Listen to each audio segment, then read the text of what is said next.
Lebetkin, the Rabbi from another planet! Please like, share, and subscribe. And ring that little bell, ring the little bell so you're notified when new videos drop. So this is a Big Finish review. It's taken me a long time to get. There's 3 of them. This has really been the one that stopped me up, really. But it's taken me a long time to get to because... it's not a bad release. I want to be clear. In my opinion, it's not a bad release.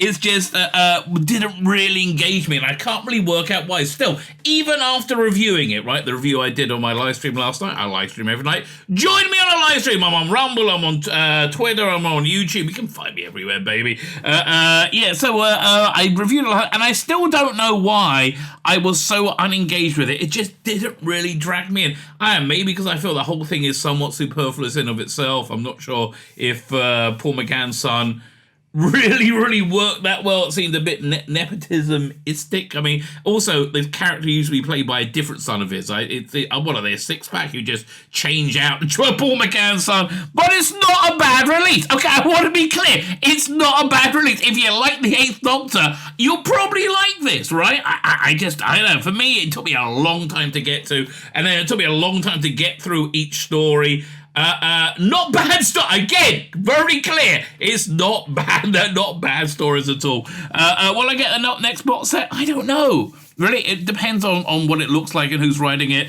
Look, my first thought when I saw this box set, Kaz, was like, who cares? Really, like, who cares? This minor character appeared for, 3 minutes, if that, in a TARDIS-ode or whatever they call it, which was awesome. I freaking love Night of the Doctor, don't get me wrong. But who cares? Like, literally, who cares? And at the end of listening to it, I'm still kind of there. I'm still like, who cares? I mean, she's good enough. I just, wasn't enough. I'll tell you what it was. It wasn't really enough to pull me back in after really being forced out of the 8th Doctor range with Stranded, which I thought wasn't a bad idea. It's just, so much of that series was based around believing that every human being, their normal state is to be sexually and gender fluid. If you are, God bless you.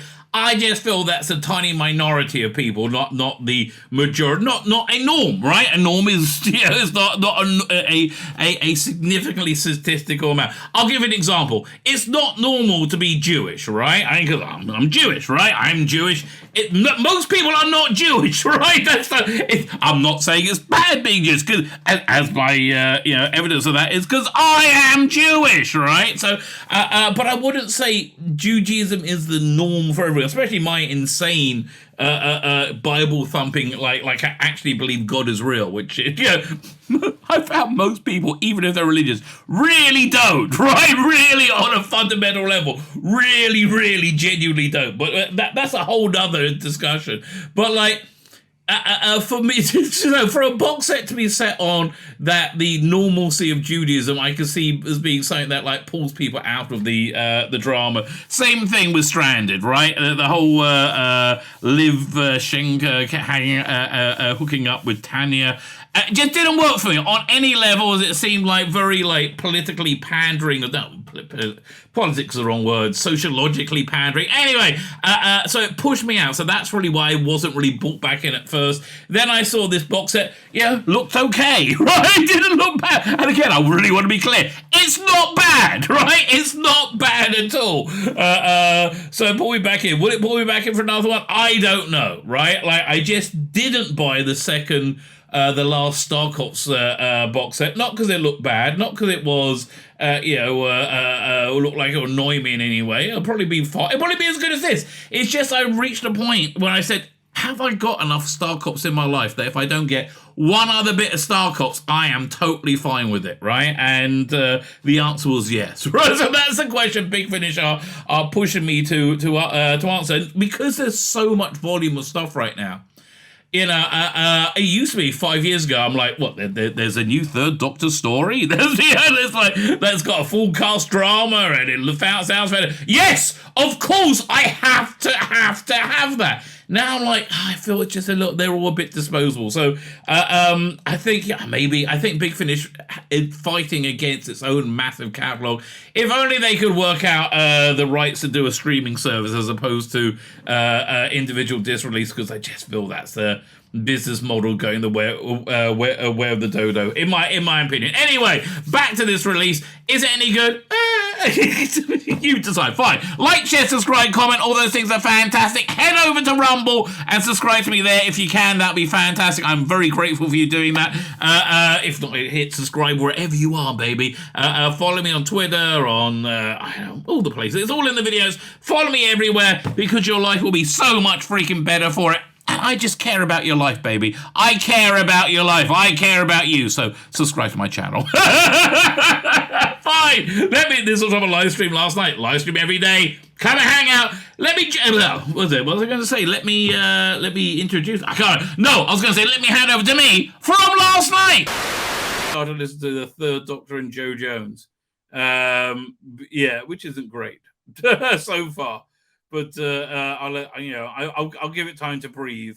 But this is the one, Time War Cass. So this is a weird box set, right? They're going off in a whole different direction in the Time War. It seems to me they couldn't get Ranky Thacker or whatever her name is because she was too busy, and so they did something different. This is the best thing they've done with the Eighth Doctor in a long time. Like, I think since Stranded, frankly. It's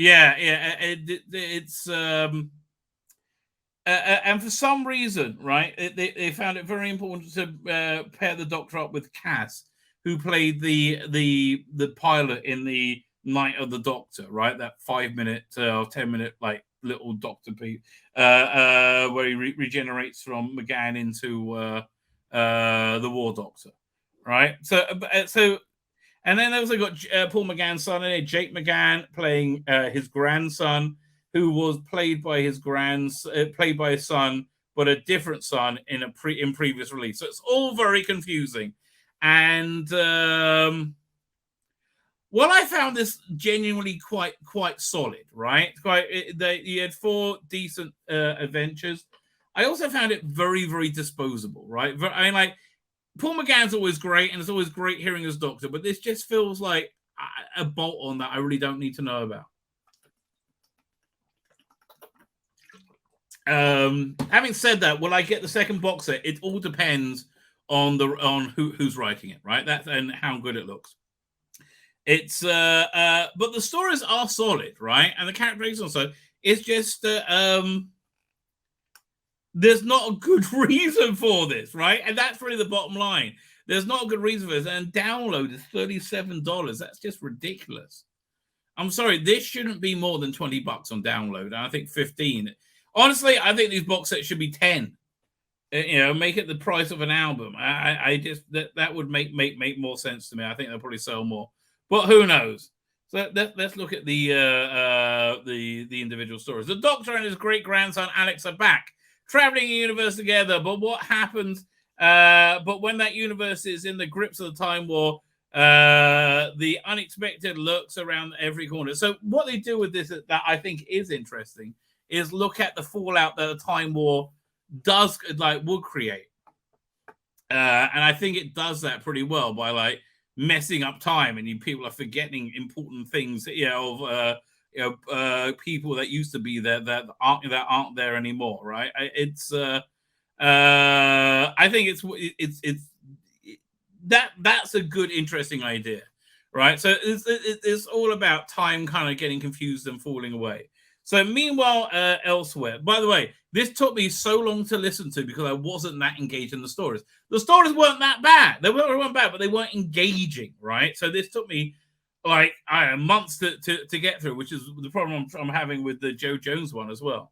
Anyway, meanwhile, elsewhere by Tim Foley. So again, having the Doctor and Alex traveling around together out the blue is a bit a bit jarring, and it's Jake McGann's Paul McGann's son, who really feels very nothing like Paul McGann whatsoever. So Doctor and Alex arrive on a tropical island where there's something amiss. Meanwhile, elsewhere, a desperate pilot runs for his life. Meanwhile, elsewhere is Kaz Famaz's first day as an errant-class starship. Meanwhile, elsewhere, it's the beginning of the end of everything. So actually, that's quite a good intro blurb because that gives you the vibe of what this series is like. It's very much Yeah, wibbly wobbly, timey wimey, for one of a better word. But so this is quite good at introducing the characters.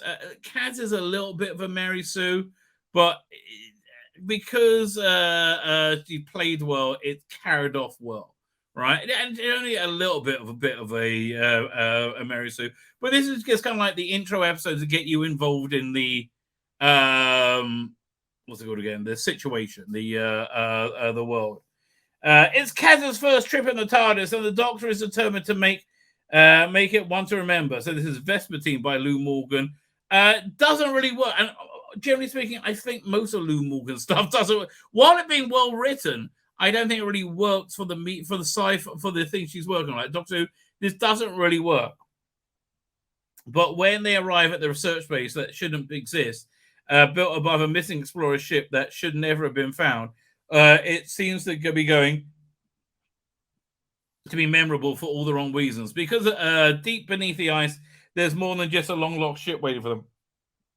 So yeah, this is the weakest story on the box set. It's a there's this like a ship that I thought it was a spaceship, but I think it was either I actually can't remember a spaceship or a sea ship. But it's got a famous explorer on it that's saved by in this time bubble that's just down there, that down beneath the ice.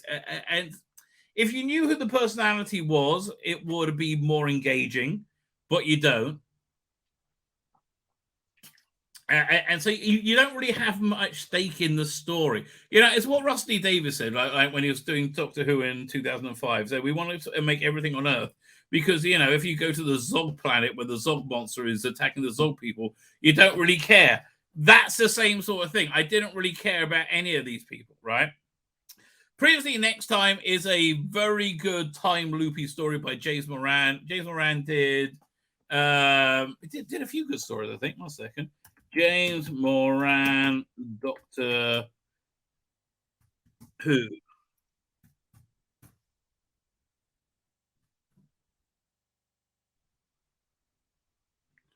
Okay, 1 second. Let's see what's written. Fires on Pompeii. Okay, The Sons on Pompeii, Venture Games, Fires on Pompeii. So did he only do Fires on Pompeii? I thought he did more episodes. Whatever. All right, so this is a good time loop episode where the ending is before the beginning. It's a two-parter. Part one: the Doctor and Doctor Cass and Alex arrive to find out what's causing temporal anomalies. The TARDIS with the TARDIS then comes across an uninhabited planet, a mysterious factory, and a weapon so dangerous it could destroy the entire universe. But things go catastrophically wrong. Yeah, well, it doesn't start out so good. So again, they're coming in at the end of the story, and then the next part is they do the beginning of the story, and they're caught in this time loop. So they're trying to break the cycle, which for me works well, but it's got some devastating consequences. The factory has vanished. Part two, the factory has vanished along with the TARDIS, and formerly uninhabitable world is now fully populated by people who have been here for thousands of years. People who have never heard of Time War Daleks. Something is very is strange is going on with time itself. And it's running out fast. Yeah, it's again engaging. I so would not agree with it. 37, 31. No way, right? It's ridiculously expensive.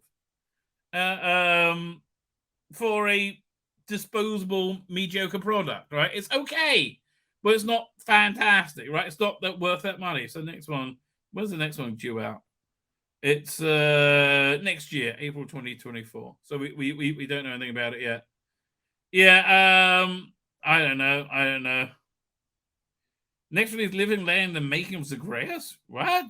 How can that be? That's from 2003. It's the first thing in that range. So yeah, is this a recommend? No, not for this price. It's not. I'm if you like 2 or 3 or you want to buy it together, yeah, but not for that price. It's look, again, the stories were okay. The stories were solid. The stories carried me through. It was this TARDIS team. It was just kind of inserted, and the Daleks. It all seems tired, right? It seems like they're looking for an idea of how to bring this range forward. And they've always been good at finding those ideas, right? In the original range, it was Paul McGann doing more traditional stories, slotted in amongst all the run of all the other doctors. Then they came up with because they got tired. Then they came up with the good idea of rebooting it and making it much more contemporary and having it come out on a time and a day on Saturdays, right? And it broke the server to download. But they were great little stories. That's when Lucy Miller came into it, and Lucy Miller was perfect for that reinvention. And then they reinvented it again with Dark Eyes, basically reinventing the box set format, right? But now it's tied again, right? It's tied again, and I think look, we're going to get another set in this with this team again. It depends who's working on it, if I'm going to get it or not. Anyway, on a cliffhanger, but I'm not that interested. Bottom line, I just wasn't that interested. So I'm sorry. My name's Tzvi Lebetkin, the Rabbi from another planet. Please like, share, and subscribe, and ring that little bell. Ring the little bell so you're notified when new videos drop.